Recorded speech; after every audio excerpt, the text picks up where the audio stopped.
शिक्षाप्रद कहानी सुनने के लिए चैनल को सब्सक्राइब कर दें ताकि नई कहानी आपके लिए लाती रहूं। भगवान शिव का पाशुपतास्त्र एक अमोघ अस्त्र माना जाता है।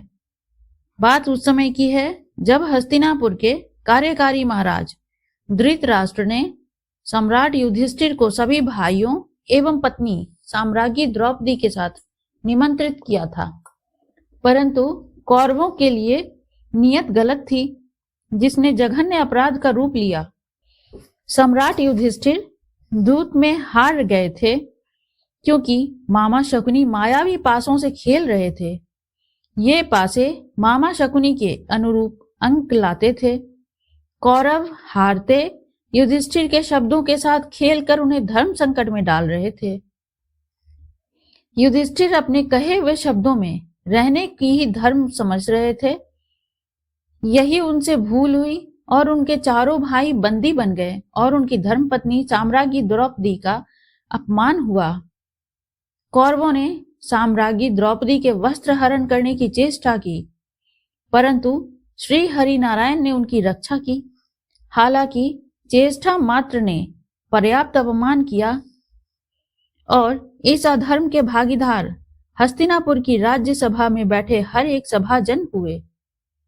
सम्राट युधिष्ठिर का राजपाट दुर्योधन ने छल पूर्वक छीन लिया और हारने के दंड स्वरूप महाराज युधिष्ठिर को उनके भाइयों एवं पत्नी सहित 12 वर्षों का वनवास तथा 1 वर्ष का अज्ञातवास मिला। जब वे जंगल की ओर प्रस्थान कर रहे थे, तभी भगवान श्री कृष्ण ने सभी पांडवों को अपनी शक्ति में वृद्धि करने हेतु अलग अलग मार्ग सुझाए। भगवान श्री कृष्ण के मार्गदर्शन एवं अपने पूर्वज महर्षि वेदव्यास की सलाह पर अर्जुन भगवान शिव के पाशुपतास्त्र प्राप्त करने हिमालय की तराई में चले गए। वहां वह उस वन में रहते थे जहां जगह जगह पर ऋषि मुनि की कुटिया बनी थी। वहीं एक कुटिया अर्जुन की भी थी। उस वन में तरह तरह के पशु पक्षी भी रहते थे। पहाड़ों से झरने गिरते थे, मानो वन नहीं बल्कि स्वर्ग का एक हिस्सा हो। वहीं अर्जुन अपने अंगूठे के बल पर खड़े होकर तपस्या में लीन थे। उन्होंने खाना पीना भी छोड़ दिया था। वह केवल हवा पीकर रहते थे। उनका शरीर सूख गया था, बाल दाढ़ी मूछें बढ़ गई थीं, परंतु उनके चेहरे का तेज ऐसे बढ़ता जा रहा था मानो दूसरा सूर्य निकल रहा हो। कुछ दिनों के पश्चात अर्जुन के शरीर से निकल रहा तेज उस जगह की रोशनी को अत्यधिक बढ़ा चुका था। इतना प्रकाश हो चुका था कि वहां आंखें खोलना मुश्किल था। इतना ही नहीं, वहां का तापमान भी बढ़ता जा रहा था और अब वहां ऋषि मुनियों के लिए रहना मुश्किल हो गया था।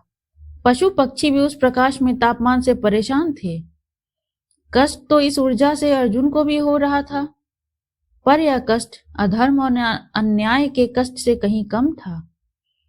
वह अपनी तपस्या से हिलने को तैयार नहीं थे, परंतु ऋषि मुनि सहित सभी जीवों का जीवन दूभर हो रहा था।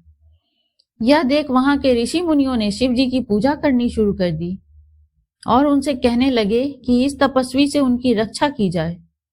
त्राहिमाम करने लगे। तभी उन ऋषि मुनियों के लिए भविष्यवाणी हुई कि हे जन, घबराइए नहीं, अर्जुन के तप से आपका अनिष्ट नहीं होगा। पांडुपुत्र अर्जुन मुझे पाशुपतास्त्र प्राप्त करना चाहते हैं, इसलिए इतनी कठिन तपस्या कर रहे हैं और मैं इनकी तपस्या से प्रसन्न हूं। यह सब अति शीघ्र शांत हो जाएगा। तब ऋषि मुनियों को सब ठीक हो जाने की आस जगी। इसी के पश्चात मुनियों के आश्रम में एक बड़े से जंगली सुअर का हमला हुआ। ऋषि मुनि, कन्याएं, बालक, वृद्ध सब यहां वहां भागने लगे। तभी अर्जुन को अपने क्षत्रिय धर्म का एहसास हुआ और उन्होंने अति शीघ्र उस जंगली सुअर की ओर अपने धनुष को खींचा और वह जंगली सुअर वहीं ढेर हो गया। अर्जुन के बाण से साथ साथ जंगली सुअर की छाती में एक और बाण भी लग गया।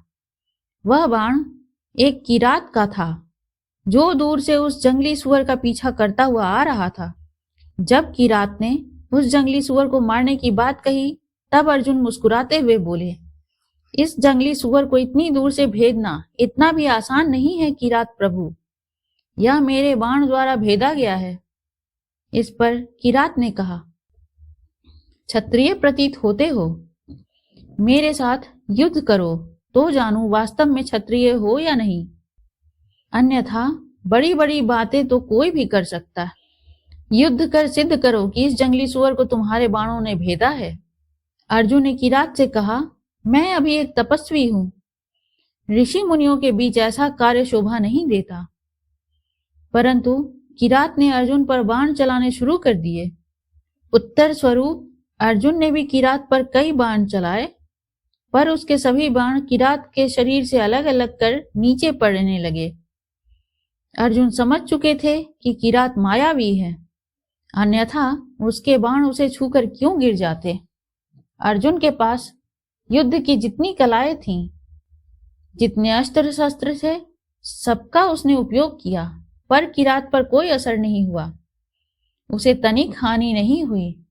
जब दैविक अस्त्र भी किरात का कुछ बिगाड़ ना पाए, तब अर्जुन हाथ जोड़कर अपने घुटनों पर बैठकर भाव विभोर होकर बोले, हे महादेव, आपने सामने क्या शौर्य, क्या धनुर्विद्या, क्या दैविक अस्त्र शस्त्र और क्या मेरा कुल और वर्ण।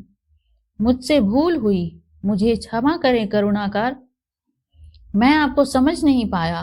भगवान भोलेनाथ ने प्रसन्नता भरे स्वर में कहा, अर्जुन, मैं तुम्हारी वीरता की परीक्षा लेकर परम संतुष्ट हुआ हूं। मैं तुम्हारी इच्छा के अनुसार ही तुम्हें पशुपतास्त्र दे रहा हूं, इससे तुम तीनों लोगों को जीत सकोगे। अर्जुन का उद्देश्य पूर्ण हुआ।